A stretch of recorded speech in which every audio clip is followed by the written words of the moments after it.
Assalamualaikum warahmatullahi wabarakatuh. Alhamdulillah, wassalatu wassalamu ala rasulillah wa ba'd.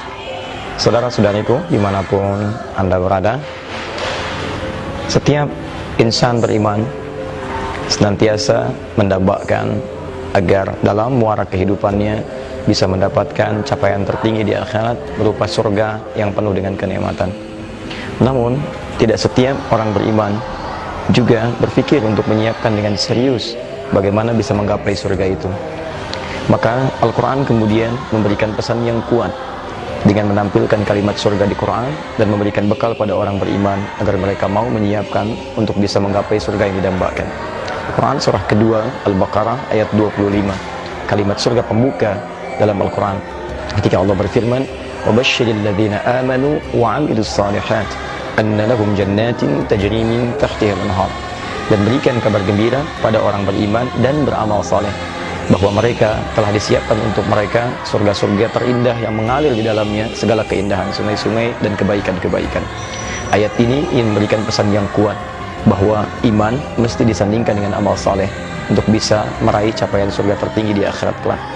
Untuk itulah kemudian Al-Quran membentangkan berbagai pilihan amal saleh yang bisa mengantarkan kita kepada surga impian itu. Ada banyak tawaran di antara sekian amal soleh itu. Namun amal soleh itulah yang menentukan kita di level surga terbaik mana kita bisa mendapatinya. Ada surga sekelas dengan Nabi SAW seperti Quran surah keempat ayat 69. Ada surga di taman surga seperti Quran surah ke-51 ayat 15 sampai 23-nya. Ada surga seluas langit dan bumi seperti di Quran surah ketiga ayat 133 sampai 134-nya. Di antara sekian yang terindah itu ada orang-orang yang akan menghuni surga tidak hanya sekelas dengan Nabi, tapi dia akan berhimpitan, bertetangga, sangat dekat dengan Nabi SAW. Siapa mereka itu? Kata Nabi, ana wa kafilul yatimi kahataini fil jannah. Saya dan pemerhati anak yatim akan begitu lekat di surga seperti ini. Nabi menggambarkan dua jari yang saling berdekatan. Bagi Anda pendamba surga, bagi Anda pengharap surga, ada tawaran indah dari Nabi SAW, bukan hanya surga biasa, tapi surga sekelas dengan Nabi SAW, setingkat dengan Nabi SAW, bahkan berdampingan, beriringan, kebersamaan yang sifatnya abadi dan tidak terpisahkan. Pemerhati anak yatim. Melalui ini, saya ingin mengajak kepada teman-teman sekalian, saudara-saudariku seiman khususnya, mari kita wujudkan mimpi kita untuk meraih surga bersama Nabi dengan bisa mengaplikasikannya melalui perhatian terhadap anak-anak yatim. Adalah bersedekah. Ramadan kemarin kita tahu ada motivasi untuk buka puasain orang. Kita tahu juga Ramadan ada banyak orang mengalokasikan zakat malnya. Kita tahu ada zakat fitrah, mengeluarkan makanan pokok kita. Sayang sekali kalau kita cuma sekedar mengenang ini di Ramadan. Zakat fitrah yang kita keluarkan berikan makan kepada orang untuk mensucikan makanan kita. Kenapa Bapak Ibu sekarang tidak praktikin cari rumah anak yatim dekat rumahnya? Lalu tanya berapa jumlah orang di sini anak yatim, anak kecil? Jumlahnya misalnya 200 orang. Berapa kilo beras yang dibutuhin? 50 kilo. Baik dari saya berasnya. Jangan tunggu Idul Fitri. Kita bisa tiap bulan dapat pahalanya orang. Dan kata Nabi SAW dalam hadis Muslim, waktu ditanya tentang amalan sunnah yang besar pahalanya setelah amal wajib apa? Kata Nabi SAW, tut'imut ta'am. Kau memberikan makan kepada orang. Wa tusallimu ala man tarif wa man lam tarif, dan kau berikan salam pada orang yang kau kenal dan kau tidak kenal. Tapi memberi makan ini fadilahnya besar. Terlebih lagi anak yatim ini kalau kita kasih, kata Nabi SAW diberikan isyarat dengan dua jari beliau, ana wa kafilul yatim kahataini fil jannah. Saya dengan sponsor anak yatim seperti ini di surga. Dempet sama Nabi SAW.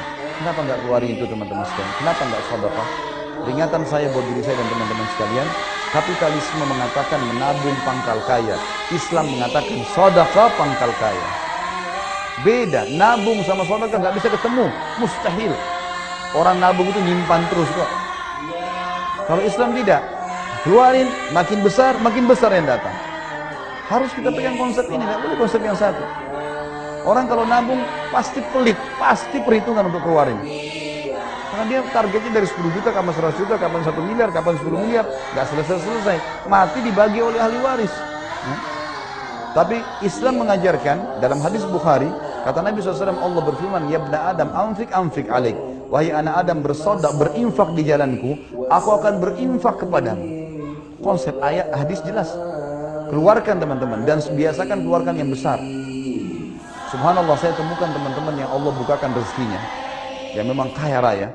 Karena kadang-kadang kalau saya umroh, ada yang saya bimbing banyak jemaah saya lihat memang yang kaya raya itu, yang sampai ambil hotel bintang 5 segala macam, memang orangnya royal. Dia suka sedekah. Satu bus jemaah dibeliin kurma ajwa. Ajwa mahal, tapi subhanallah dibagi-bagi sama dia. Bagaimana rezekinya nggak terbuka? Hah? Sedekah. Kalau kita subhanallah beli kurma yang cari yang 5 rial kalau perlu. Hah? Orang pikir 100 rial dibagiin. Karena kita masih konsep kapitalismenya dominan ini. Ada di sini hitung-hitungan. Kalau keluarin nanti, nggak usah deh, ini aja. Lebih baik yang ini. Beliin untuk orang tua, sampo, sabun. Beliin aja yang merek yang paling murah. Mana yang promo? Padahal di mata Allah, balasan pahalanya sesuai dengan kadar niatnya. Berikan yang terbaik, Allah akan kasih yang terbaik. Ingat firman Allah, wa may yuqa syuhha nafsihi faulaika humul muflihun. Siapa yang yuqa syuhha nafsi. Yuqa itu teman-teman, kalau baju yang ada nodanya dikerik. Siapa yang bisa mengerik dari dirinya sifat pelitnya, perhitungan jalan Allah, mereka orang-orang yang beruntung. Royal memang di jalan Allah itu. Bantu, nggak pakai perhitungan di situ. Allah akan datangkan rezeki yang luar biasa.